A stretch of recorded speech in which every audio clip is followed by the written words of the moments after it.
اور ہم نے کتاب میں بنی اسرائیل سے کہہ دیا تھا کہ تم زمین میں 2 دفعہ فساد مچاؤ گے اور بڑی سرکشی کرو گے.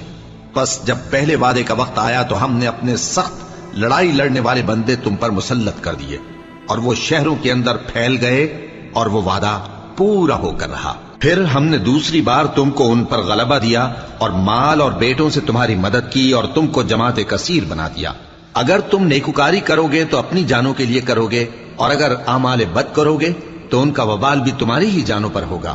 پھر جب دوسرے وعدے کا وقت آیا تو ہم نے پھر اپنے بندے بھیجے تاکہ تمہارے چہروں کو بگاڑ دیں اور جس طرح پہلی دفعہ مسجد بیت المقدس میں داخل ہو گئے تھے اسی طرح پھر اس میں داخل ہو جائیں اور جس چیز پر غلبہ پائیں اسے تباہ کر دیں. امید ہے کہ تمہارا پروردگار تم پر رحم کرے اور اگر تم پھر وہی حرکتیں کرو گے تو ہم بھی وہی پہلا سلوک کریں گے اور ہم نے جہنم کو کافروں کے لیے قید خانہ بنا رکھا ہے.